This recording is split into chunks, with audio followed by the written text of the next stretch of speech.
And there it is, it's boiling away. Hello, welcome to Waypoint Survival. Today, I'd like to show you a Depression-era can cooker from 1935. Stay tuned.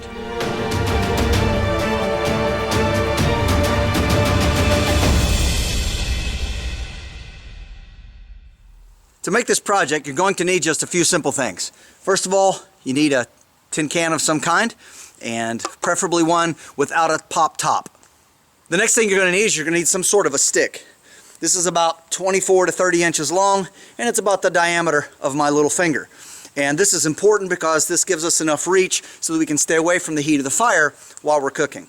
You're also going to need some sort of a knife. This is just an old Master Barlow, and it's a great knife, and it's perfect for our Hobo series. So I've had this for a lot of years, and I like carrying it, and it's old carbon steel and it holds a good edge.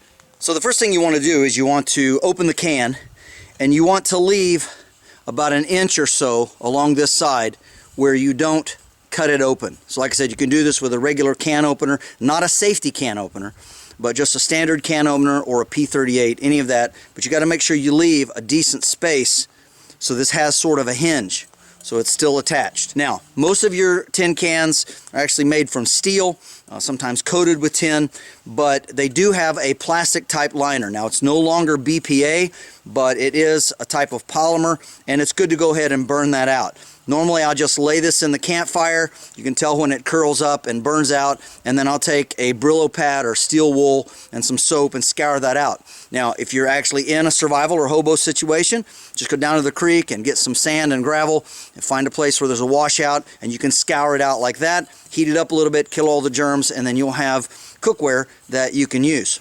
All right, so this is what that's going to look like. Now, in a real survival situation, I would just open this up and I would cook in the can. Generally speaking, I don't like to do that, but because I can do this and I'm in sort of in a teaching situation on the video, I have the luxury of being able to burn this out in advance. But in an emergency situation, I probably wouldn't worry about that.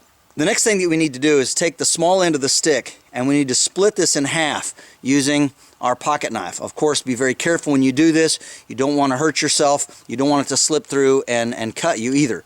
So just go ahead and try to center it as much as possible. And I like to hold this between my legs when I'm doing this. So again, just roughly in the center. And this is a green stick.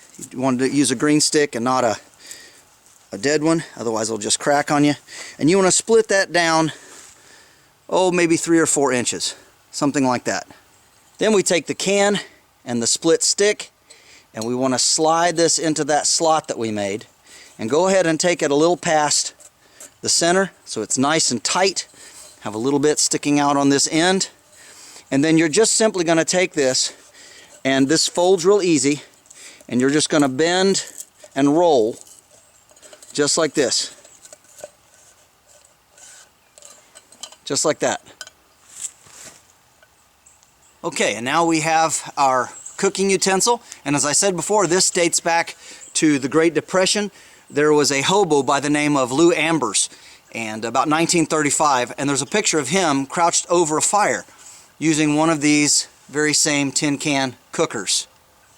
Now, this can cooker can be reused many times, so once you get it made, you can just leave it at camp, or you can unroll that, take it with you, or just throw it away and make another when you get to your next destination. But we're going to use an old pop top here and dump this in here at some sort of a gumbo. Alright, depending on the size of your can, you may or may not be able to put all of it in there, but we'll go ahead and stir that up a little. Alright, let's put it over the fire. And to cook, we just set over the fire like this, or you can make a little space for it in your ashes and set it right down in there. And because this stick is green, and this is just some junk wood that grows along the edge of the property, just cut off a small branch, but because this is green, it'll last a long time over the fire like this without burning, as long as it's not in the direct flames or the direct heat.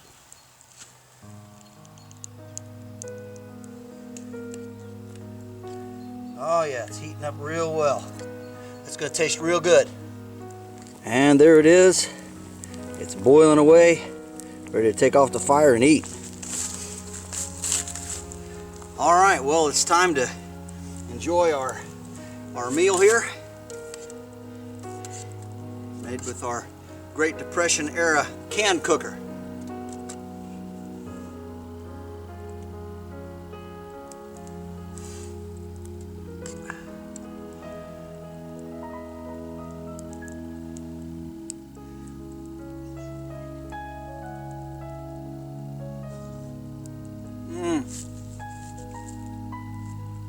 Does that ever taste good?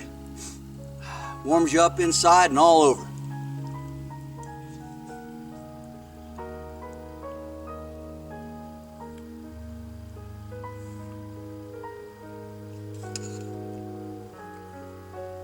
By the way, if you'd like to see more videos on hobo stoves and different kinds of cookware, I've got quite a few videos in my video archives that you might enjoy. Also, I have a video called Hobos and Hard Times, and you'll like that one as well. And I actually portray a character, and I show him using this can, cooking over a coal fire not too far from the railroad tracks. This is James Bender for Waypoint Survival. If you like this video, please give it a thumbs up. Also, make sure and check out the links in the description box below. And while you're down there, you'll also find our waypointsurvival.com link. And this is where you can sign up to take great survival and bushcraft training classes here at our training facility in Southern Ohio. And if you haven't done so, please subscribe to the channel. We'd really appreciate it. And when you do subscribe, make sure and press that bell button so that you can stay notified of all of our upcoming videos, and we'll talk to you next time.